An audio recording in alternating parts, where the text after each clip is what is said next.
Can you hear me? Yes, you can. Buon pomeriggio. I think it's pomeriggio now, yeah? It's pomeriggio. Yeah, yes. oh, good. Yes. A conversation with Julie Andrews is very daunting because she's so many things. She's an actress, she's a singer, she's a writer, she's an activist. So I decided to narrow this around the same time frame of her new wonderful book, which is called Homework. And it's co-written with her daughter, Emma Walton Hamilton, who's sitting right there. In the middle there.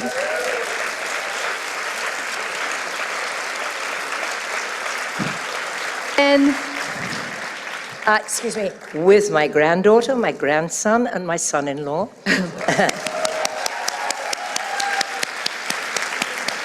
And many friends, yeah. And the book, its frame, it goes from, it's at Hollywood years. So it covers from Mary Poppins to to That's Life. So I think we're going to have to start with Poppins and the day that Walt Disney walked into your dressing room. She was already very well known on Broadway. She had done My Fair Lady. And she was on Camelot. And Walt Disney walked into her dressing room, and what happened? Well, I thought he was coming to say he enjoyed the show or something, but he said, would I be interested in coming to Hollywood to hear the songs and see what he was doing for a new film, Mary Poppins? And I said, oh, Mr. Disney, I would love to, but I'm pregnant. I'm 3 months pregnant. And he said, that's okay, we'll wait. And so I said, well, I didn't know that preparing a film takes so long. And he turned to my then husband and said, and what do you do, young man? And I said, he said, I am a designer of theater and film and much else, books and illustrations. And he said, when you come to Hollywood, you bring your portfolio with you. And the minute he saw my husband's designs, not Blake Edwards, but the first husband, he said, you will do all the designs for the movie, the costumes, and most of the sets. And Tony Walton, my husband, he received an Oscar nomination. First, Disney had an extraordinary sense of talent, and he was very, very generous and kind. So it was wonderful, wonderful. Mary Poppins was a very, very advanced film for its time. For its time, yes. It was a mix of animation and real life. Action, and can you talk a little bit about all those challenges? Yeah, because in those days, they didn't have all the extra bells and whistles that they have now on for film and for animation and live action mix. So the amazing thing today is that even now, you do not see a single crack in Mary Poppins. You cannot see the flying wires. You cannot see how the tricks are done. And in those days, that was amazing because it was the first, I think, almost the first. And you were like flying with... Oh, yes. Agony. I had to wear a harness through my clothes, and it was very painful. And they saved all my very difficult flying for the end of the movie in case I had an accident, which didn't matter after that. And so one day when I was hanging way up high, waiting, I felt my wire go maybe 1 foot drop. And I got very nervous because it was the end of the film. And I said, excuse me, could you let me down very gently? I think I may be going to fall. Right, let her down very easy. Wires go up here all the way to the back to the man controlling the wires. And let her down easy, Joe, gently, gently. And I dropped like a ton of bricks to the ground. And I think I said a few words that Mr. Disney had not heard very often. But I was fine, thank God, because there was a balancing equipment as well. Mary Poppins is still, to this day, one of your most iconic characters, and I'm wondering, how did you find her body language, her walk, her... A little bit, two things. First of all, Tony Walton's costume designs. He said to me, I think Mary Poppins has a little secret life somewhere. And if you look inside the lining of her jackets or the petticoats of her skirts, there are many colors and quite pretty. Everything outside is very formal, but everything inside is a little bit bright and wicked. And even the daisy in her hat is just a little bit sparkling. And it gave me the idea that she did have a secret life altogether, that she had another personality which was a little more playful and fun. And the second thing is crazy, Julia. When I was doing My Fair Lady, I noticed that I turned my feet in to begin with when I was just the Cockney girl, but for Mary Poppins, I suddenly decided to turn my feet outwards. I guess I act with my feet all the way up to my head, but that helped a lot, just to be very, very, very prim and proper. Immediately after Mary Poppins, you were sought after by Robert Wise and also by Arthur Hiller. Yes. And can you talk a little bit about it's counterintuitive, your second film, the Americanization of Emily. It's a black and white.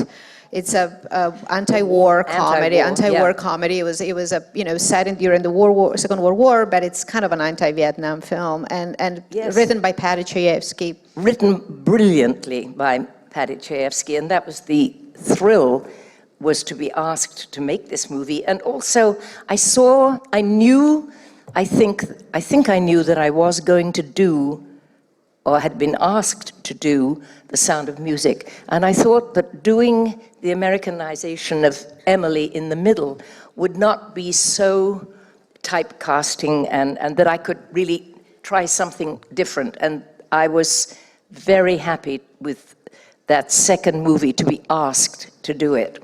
It was a wonderful screenplay, and I met my friend James Garner for the first time, and we made 3 projects together and were great friends. And one thing that I was surprised is to hear that, because The Sound of Music is one of your most beloved film, and to hear that at the beginning you were hesitant because having seen the Broadway production, yes. You thought it was too sentimental. Little saccharine, the danger was that it could be over-the-top saccharine. And I mean, you have mountains and nuns and children and wonderful, wonderful things, but all together, I mean, and 7 children. So I decided it would, and the director, Robert Wise, also felt the same way, that maybe we should try to be as astringent as we could with such a subject. And I think it made it still was a very sweet and loving, sentimental film, but we saved a lot of it from being too saccharine, I think. And it wasn't Christopher Plummer an instrument of keeping it from being... Yes, he was our glue that held the whole film together. Robert Wise was masterful, but Christopher was so good as the captain, and so he was so astringent. It was lovely. Do you have favorite scenes of the film? Scenes? Yeah. Oh, gosh. So many. Many memories of the cold and the mountains and waiting. So much rain. Nobody told the producers that Salzburg has Europe's 7th highest annual rainfall, and every day rain. So we would sit and wait and be cold, and then maybe a little bit of sun, and we would rush out and get the shot. But so beautiful. The countryside was lovely. Well, I have so many memories, Julia. Can you think of one you'd like me to talk about? Yes, I very much like the one about the shooting the opening scene. Yes. The last day, and the Yes. helicopters. I really like that one. Okay, I think most people know this story, but I'd be happy to tell it again. The opening of the film, we shot on the very last day. Just me, everybody else had gone back to Hollywood, except for the crew. And so I began this end of the big field, and a big helicopter with the cameraman hanging out of the side, coming up over the trees and coming towards me as I begin to walk. And it was an extraordinary thing to see this helicopter so low, a little bit like a crab or a giant grasshopper coming toward me. And then all I had to do was reach my mark, turn, and begin to sing. And then I had to run back to this side, and the helicopter went back to this side. We did it maybe 6, 7, 8 times to get it exactly right, to hit the marks, to be in focus. But every time I make my turn, the helicopter, when I was finished, the helicopter would go up and go around me, and the downdraft from the jet engine was so strong that I fell into the grass. And this happened about 3 or 4 times, and I thought, can't he see that I am eating earth and dust and hay? And so I asked him, please, could you make a wider turn around? I didn't get anything except, great, let's do one more. So I just, at the end of the day, I was so happy to have a shower and to get home. This was pretty much when you received your Oscar for Poppins. Yes. And there is something that I thought it was always, from the little I know her, very telling of Julie's spirit and irreverence, and it's your thank you speech at the Oscar. I think it was the Golden Globes. It was the Golden Globe? Yes. Okay. Yeah, because that comes before the Oscar, and I had hoped, but I understood completely when I did not get asked to do My Fair Lady for the movie for Warner Brothers. And they needed a big star. I was nobody in those days. So they passed and went to my friend Audrey Hepburn, whom I was great friends with. But it's not difficult to get over the disappointment, because Mr. Disney comes along and says, would you like to do Mary Poppins? And so, yes, thank you. So when I received the Golden Globe for Mary Poppins, I got up and I said I would like to thank, first of all, somebody very important, Mr. Jack Warner, who made this award for Mary Poppins possible. So thank you so much. I'm going to open it to the audience soon, but I wanna move on to one of the great collaborations in your career, and is the one. I wonder what that could be. Yeah. And is the one with your husband Blake Edwards. Yes. You made 7 films together. 7 or 8, 7 I think. 7, yeah. And it's amazing because it feels like a creative partnership. And if you want to give us a little bit of an idea how you two were collaborating. I mean, all these films he wrote for you, the roles he wrote for you, and yeah, it's hard to explain. It was, I think he understood me very well, and I think he saw that I wasn't just a goody two-shoes, if you know what that word is. I wasn't just all prim and proper like Mary Poppins. There may be some comedy there. There may be something else as well. And he saw that and developed it for when we worked together. But also, I understood him also very well over the years. We were married 41 years and we knew each other 44 years. So there was a lot of time to get to know how we worked. He was funny, irreverent, full of joy. People will tell you, people that worked with him, that people begged to be on his set, on his films, because they were always such fun. I think, as I see it, Hollywood was going through a transition, and, the big musical were sort of fading. Well, beginning to fade, It was beginning to By the time I did Star, low-budget pictures like Easy Rider, those kind of movies were coming into favor. So big-budget films, people were a little bit angry and felt it was a waste. Excuse me, look at the big-budget films now. But in those days, they said, this is too much, this is too much. So all the great musicals went a little bit down, and all the independent films came up, which is fine. And now the balance is good again. And I think Blake and your work together was very much a force of change and with the times. Yeah, but also very innovative, because his films like 10 and Victor Victoria, for instance, were all with a fresh take, with a new idea.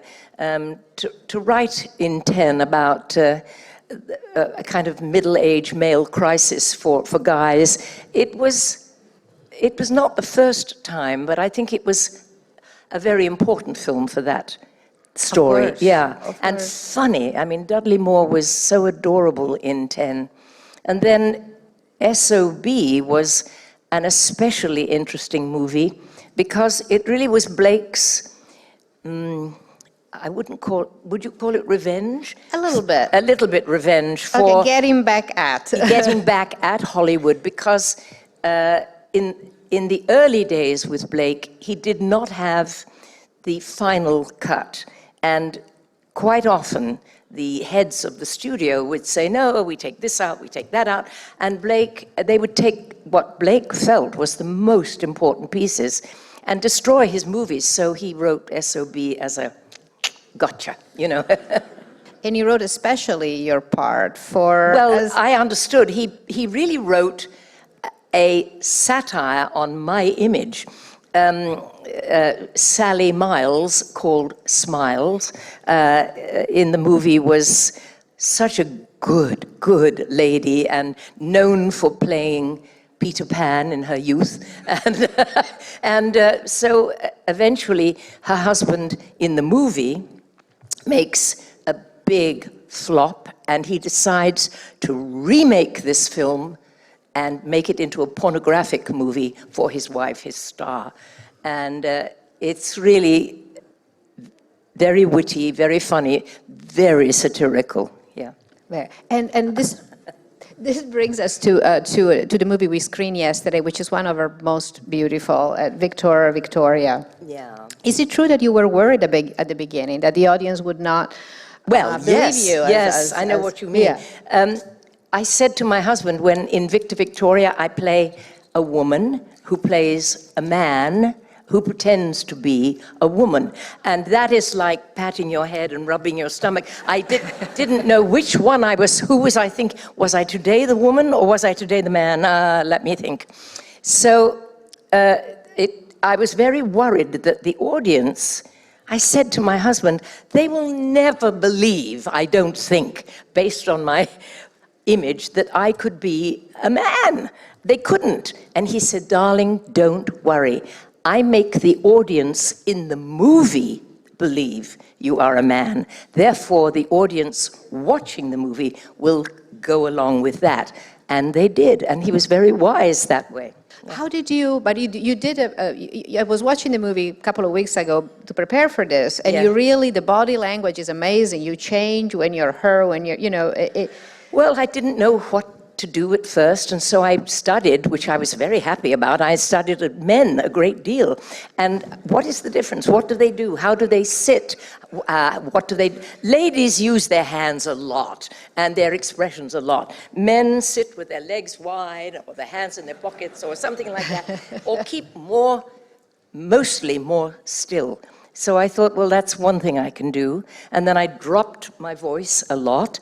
I mean, from being normal, I would go way down here. And then it was kind of interesting, but always walking on a tightrope for me. Yeah. And I think one of the defining decision on the set of that film was to, instead of doing on location, to go and shoot on backstage. Yeah, And why was that so important, do you think? The film was set in roughly, I think, 1934, something like that. And Blake wanted to shoot in Paris. It was all taking place in Paris. But there was no place outside that we could shoot that did not have a television aerial or some kind of modern device. And Blake said, I don't think I can find anywhere in Paris that looks as old as 1934. And he heard that Pinewood Studios had 2 giant sound stages back to back. They opened the doors, and it was built originally for the James Bond movies. But Blake managed to get these 2 sound stages, and the entire film, all of the film, was shot inside. And it gave the film unconsciously an intimacy that I don't think we would have gotten outside. And also, our director of photography, who was a wonderful gentleman, he said, we are filming, if we need to look like we are in winter in the snow, and this can be very cold, very blue on camera. So he said, I'm going to follow the postcards of Utrillo and put warm light on the snow, like neon lights or bar signs or traffic light, whatever, onto the snow to make it look like a warmer place. And it worked. You don't see it, it's subtle, but unconsciously, I think it makes all the difference to that movie, because being intimate and warm, it just gave the film miraculously what it needed. And I think my husband knew ahead of time that's what he'd get.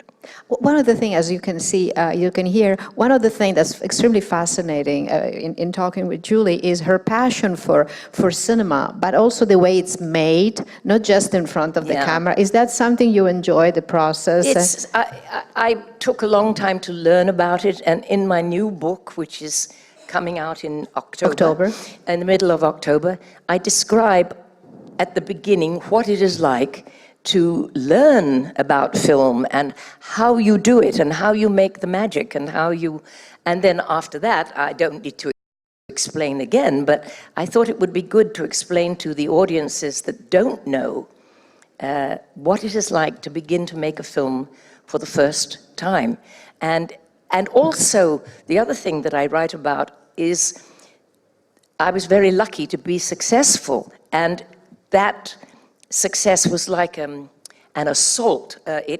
When it exploded, I made 3 films before even one was released. So I was having a very happy time, making movies and playing and having a good time. And then suddenly all of them were released to the public. And then it was, for a while, it could, if you did not have some kind of, and I didn't really, I wasn't so rooted, but I hope I had some common sense, but it could knock you off your feet, that assault of press and adulation and all of that.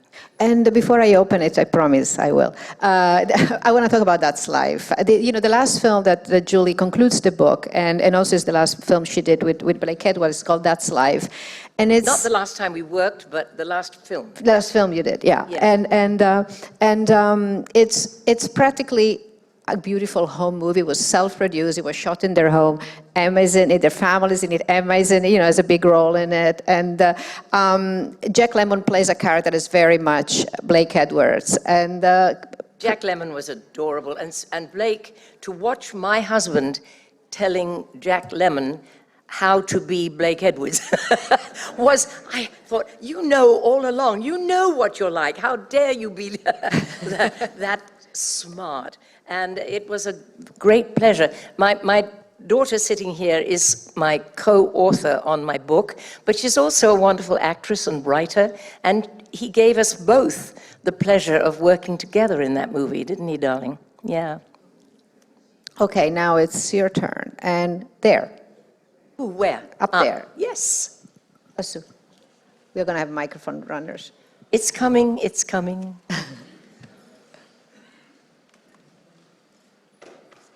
And also, That's Life was very biographical. Yeah. Very, yeah. Yes. Good afternoon, Mrs. Good afternoon. I would like to ask you, since you seem practically perfect as Mary Poppins, I would like to ask you, not as an artist, but as a human being, if you can share with us something that you are good at, or maybe something that you are less good at, just to Less comfort good us at? all. Oh, I can't cook at all. I'm very bad. I am the queen of breakfasts. I make a lot of breakfasts for my children. I have 5 children, and I have 10 grandchildren, can you believe? But I can't really cook at all. Example, one of my daughters said to me, "Mummy, you never made us brownies. You never cooked cookies for us." I said, "You will have cookies." I looked at the recipe, and I thought, this must be easy. I didn't have, what is bicarbonate of soda? Baking soda. Baking soda. I only had bicarbonate of soda. I thought that must be baking soda. So I put it in. I couldn't even break the cookie when I finished. I apologize, but she got the idea anyway. But what do I do so bad? Darling, what do I do so bad? I do swear a lot. Yes, I have a... Well, Mr. Disney found that out quite quickly.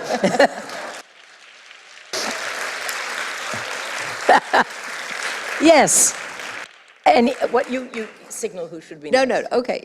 Sorry, I come there. Yeah, right there. Yes. Buonasera Giulia.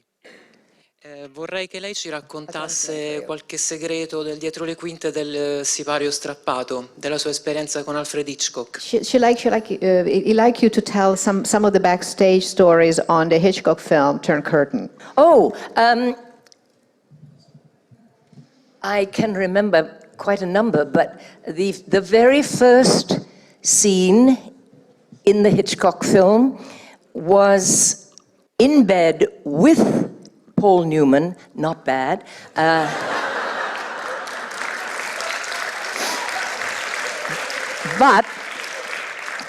But Hitchcock wanted to say that we were on a boat, we were in a bunk bed, and that it was freezing outside. We were somewhere up in Russia or something like that, and it very, very, very cold. So he put on top of the bed 10 blankets and eiderdowns and everything, because he wanted to see that outside was freezing and inside it was very warm and cozy. But it was so hot. 10 blankets, 10 eiderdowns and lights, and you soon begin to just. Paul and I got so hot. It was not possible to dream up much passion for this. But eventually, and this is crazy, this is filmmaking, the camera is here, but the other end of the bed, they lifted the blankets and put a fan there to cool our feet and make us feel a little less hot. It was crazy. That's filmmaking, people. Is it true that Hitchcock taught you about lenses? Yes, he was talking to his cameraman one day, and he said, "You should not use that lens on this woman." And I said, I know very little about camera lenses. He said, you should know everything as a woman when you're making movies. Come with me. And he took me to a table, and on this he made drawing after drawing. Don't use this lens because it makes your nose go very long in close-up, and this is the best lens for you at such and such. I wish I had remembered it more, but I still really appreciated what he was teaching me, because it was important to know a little bit about what eventually, as you mature in your work, what to expect. He loved art. He loved his wines too, but he loved art, and he would say to me, come, look, I made a Mondrian. And I did know a Mondrian, thank God. And I went and looked in the camera, and he had made a Mondrian in the background, 2 heads here. It was very interesting. And the thing that I learned was, which everybody knows about Hitchcock, is that he loved more than anything, to change your feelings. He wanted you to get so frightened and then in a second to laugh or to change in some way, to be so scared and then suddenly to break that panic with laughter or something similar. And it was very interesting. He liked to manipulate audiences, I think. Very he was much. very kind to me, very kind. Someone here? Yes. Hi, Julie. Stephen Schaefer, Boston Herald. Great that you're here. Hello, Stephen. Great. Yeah. Congratulations with the Golden Thank you. Lion for Lifetime Achievement. Thank you. You just mentioned, you know, you had these 3 films. One is Paddy Chayefsky, 2 are the greatest musicals Hollywood's ever made, and then you went on with your career. How much were you in charge of what happened after those 3 movies, and how did you deal with failure? Because not everything can be a Well, hit. you cannot expect, even I realized, it's like anything, like Broadway or radio or anything, you cannot expect that you can bat 1,000 every time. You could not, and it would be ridiculous if you did. But also in those days, I was still learning. Even with 3 films, I knew a little bit, but I still didn't. It was coming so quickly, and a lot of the time I took the advice of my very good agent at the time. He insisted that I make a film called Hawaii, and I thought, how do I know how to do that? But I accepted it because he said, this was good for you, good for your career. And many things came my way this way. Scripts did not just flood across my desk and I could pick and choose, not at all. I tried to be careful, but mostly I listened to advice. Yeah. Yeah, okay. Come back. Buonasera signora Andrews, le volevo chiedere, il prossimo anno sarà il 100° di Federico Fellini. Volevo sapere un po' di più del suo incontro quando le conferì l'Oscar. Grazie. It's next year is going to be Federico Fellini Centennial, and he's wondering about your meeting him when you bestow him with the Academy Award. Yeah, the thing I remember most was he was very charming, and what an honor to give him the Oscar. And also, when I received my Oscar, he sent me the most wonderful letter, and Sophia Loren also sent me a wonderful letter. I didn't really know either of them that well, but it meant so much to receive this accolade from somebody as famous as he was, and she was. I was very impressed, really. And this lady here. Oh, okay, here. Yeah. Hi, Julie. Hi. I'm sorry for my English. So am I for my Italian, believe me. So, I'm writing my degree dissertation on Victor Victoria, Are you? which is one of my favorite movies. Bravo. Thank you. Okay. And I'm studying the literary connections and references there are in the movie. Yes. And I start from an ancient Greek myth of Theresia, which was a prophet forced to become a woman every 7 years. So the most important things that Theresia says... Which prophet? Theresia. Okay. The most important things that Theresia says is became a woman is not difficult. It's difficult to enter in the mind of the woman because it's very complicated. It is. And it's a jewel made of different stones. Yes. So in Victor Victoria, you change and you become a man. Yes. So it was difficult to enter in a man's mind, or it's easy. What's his like? No, it was difficult because, well, I really didn't know. I'd never been a man before. And so I watched a lot, as I said, but also there was one wonderful day. The best example, I mean, I don't know how I got into the mind. As I say, I listened, and Blake helped, and stillness helped for the time being. And I had the advantage of knowing that the audience in the movie believed, so that the audience in the cinema would believe that I was a man. But there was one wonderful day, which I write about in the book, when I was dressed as a man with my hair very tightly pushed back, and I was ready to film. And I could see all the guys standing over in the corner chatting with the cameraman and James Garner and Preston and everybody else. And I wandered over and just stood and listened. And they never, normally they would turn and say, "Ah, Julie, come in." They took me as a man that day, and I was so pleased. It was a wonderful moment because they didn't even think about it. And I thought, well, maybe I get it, now I've got it a little bit right, you know? Yes. It's right here. Come there in a minute, yeah. Good evening, Julie. Hello. I was wondering if before Disney came into your dressing room and told you about Mary Poppins, if you had ever,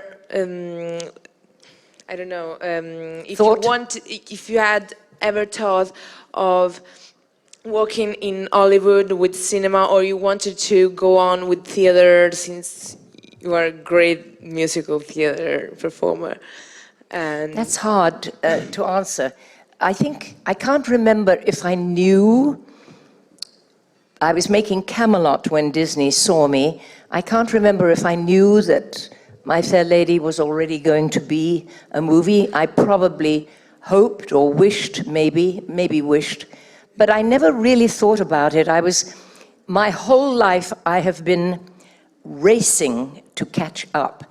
Things came so quickly and so wonderfully, and I tell everybody that is new, coming and asking for advice, it can happen so fast and so quickly.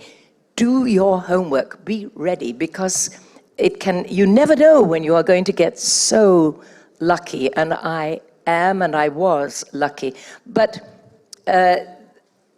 I think I was just doing what was in front of my face all the time, and Broadway was huge for me.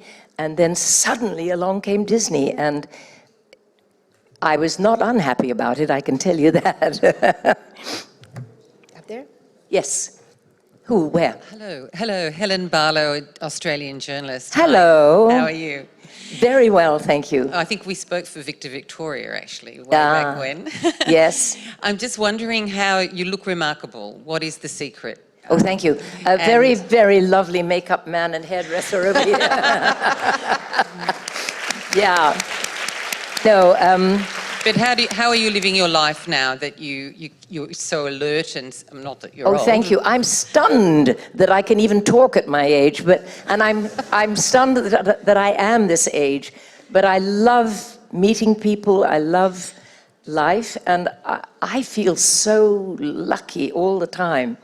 And I'm curious, and I mean, just to keep up with life the way it's happening at the moment is quite a lot to keep abreast of the times. There's so much happening in the world, and I just hope that we all, you know what's special? You cannot help but notice in Venice how happy everybody is. I mean, they work hard, but they know something about how to live. And I've said maybe 3 times since I have been here, why can't the rest of the world follow the Venetians, who seem to really know something about how to enjoy life? They're laughing, they're happy, singing. Yes, they work hard, but here have you noticed that? Well, Italy is a way of just... Well, maybe it's everywhere. Maybe, yeah. I mean, I've been to Rome and I saw that also, but really here, it's so special. I would like the world to be like that now. It's a privileged place in a way, because it's so magic. And, it is. And you just feel, Yeah, oh, it's wonderful, yeah. Yes, it's right here. Sì, ok. Go. Buonasera Julie. Hello. Faccio questa domanda in italiano perché sono troppo emozionata. That's okay. Per prima cosa volevo dirti, perché sennò non me lo perdonerei mai, che sei stata e sei un'ispirazione per tantissimi di noi, e ti volevo fare questa domanda.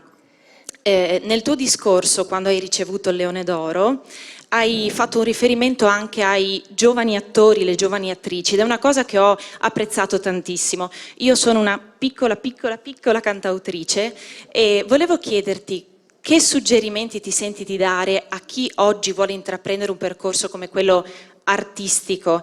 È vero che il lavoro è sempre tanto, i tempi un po' sono cambiati, ma qual è la chiave secondo te? I think I got it, but can you? Yes, of course. Yeah. She apologized. She's too emotional to speak in English. That's try okay. English. But she was very appreciative of your thank you speech with the Lion, because you mentioned young artists, and she is a beginner songwriter.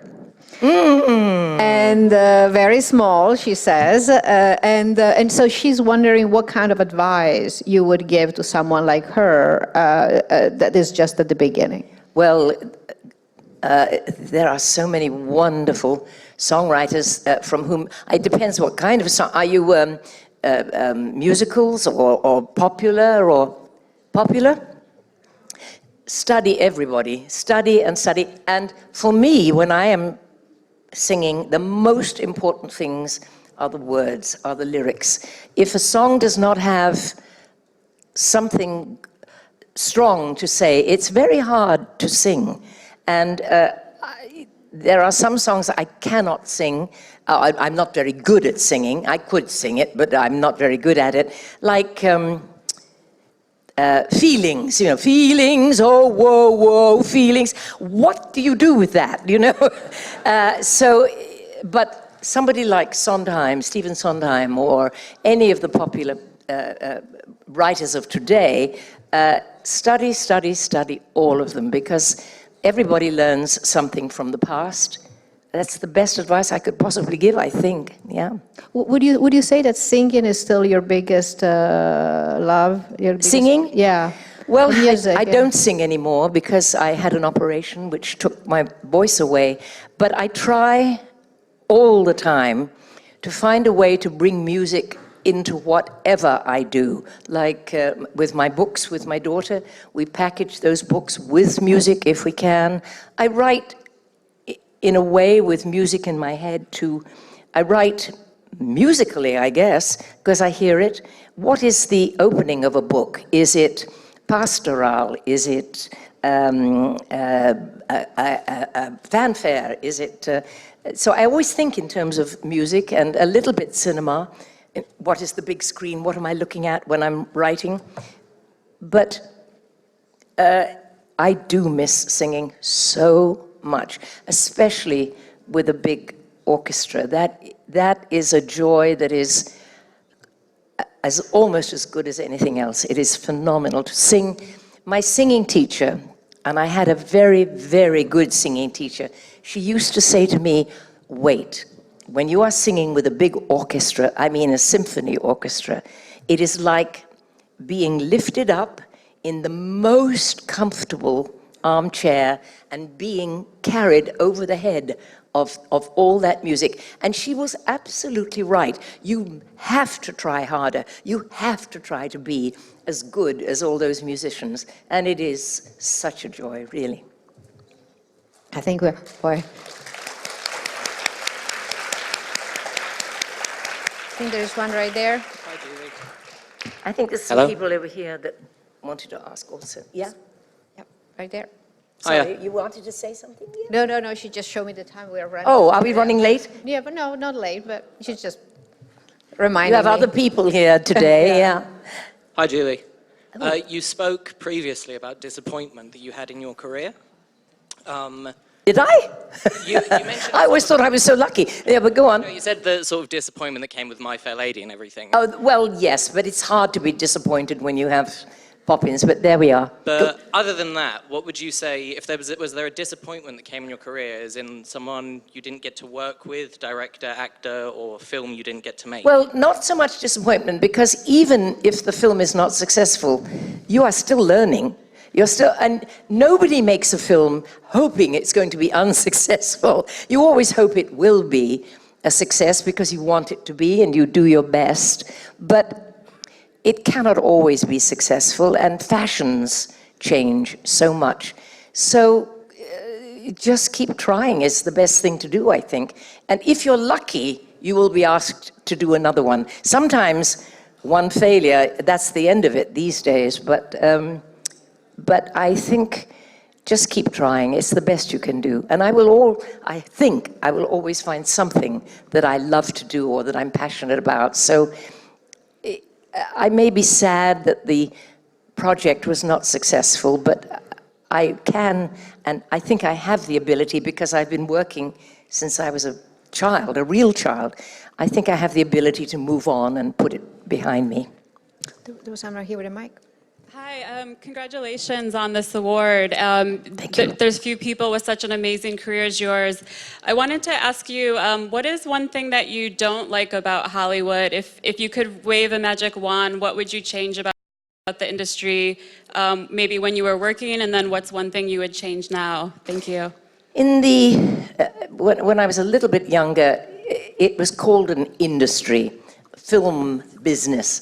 And my husband always used to say, why do they call it that? It is an artistic endeavor, and it shouldn't be called a business. But it always was. And it takes so long to learn to have control as a director, as an artist, and so on. I think there's one more important thing, though, that I would think, not just Hollywood, but everyone. I'll never forget, once I was in some kind of parade, and a woman was holding her tiny, tiny baby up like this and shaking it to say, look, look, there she is, there's Julie. Recognize this. The child could not begin to do that. And that makes me very, very, it's the only thing that really makes me angry, is lack of thought or ignorance about consideration for other people. That I find in any form is probably the thing that makes me the most disappointed and angry, yeah. What do you... You still engage with Hollywood today, you work. What is a script, what's a script brings to you, and what do you look into? I'm still nervous. I never stop thinking, I don't know if I can do this, and I wonder if I can. More these days, I'm beginning to start directing projects, and I think the lady from Australia probably remembers that I was over there not too long ago doing My Fair Lady, and having such a wonderful time doing it, directing it. So I love to direct, I love to write with my daughter, and to think of projects, to produce. I do a lot of voiceover these days, and love that, because I don't have to have hair and makeup for that. So there's plenty still to do, and I do enjoy it. Right there. We have time for a couple more. So somebody way in the right back. there. Yeah. Yeah, There she is. right there. Yeah. Yeah. Hello. Hello. Congratulations. I come from Lebanon, and I saw your Mary Poppins when I was very little. I was very little also. So I want to ask you, there was another Mary Poppins now. Do you think the magic of Mary Poppins could act in a world like ours now? Oh, wouldn't that be nice? I wish, I wish. Well, who's to say that it can't? What do you think? It could be possible, it could not be possible. I'd like to be optimistic. I always see the glass half full, I think, rather than half empty. There must be eventually something there's always a pendulum going, and I think we are one way, and soon, hopefully, we will be another. I hope. We'll take one more on this side, Yeah. right there, the gentleman with a beard. Yes, I'm He's running been out of there good for a things while, to say.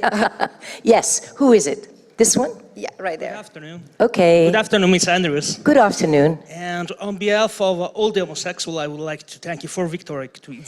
Thank you. Because Thank you. Really that was my husband's idea, to change the theme, because the movie was based on an old German movie, and so he was the one that brought that theme to the film, and it's all about love.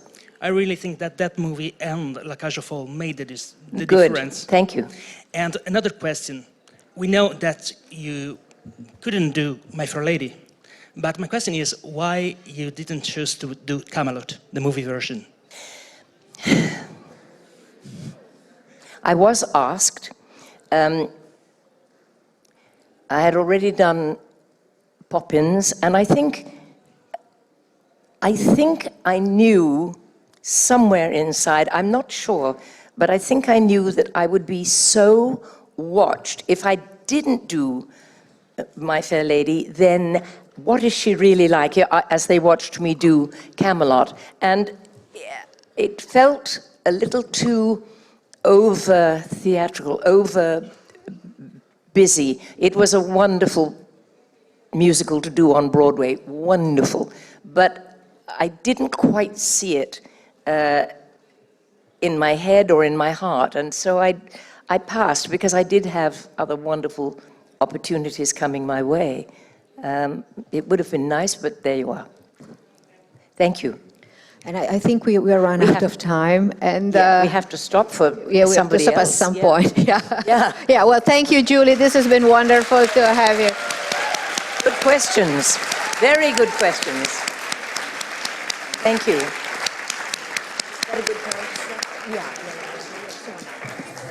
Yeah. Oh, look. For my grandchildren, my baby grandchildren. Throw it to me. Thank you so much. Oh, thank you. Look at that. Very happy.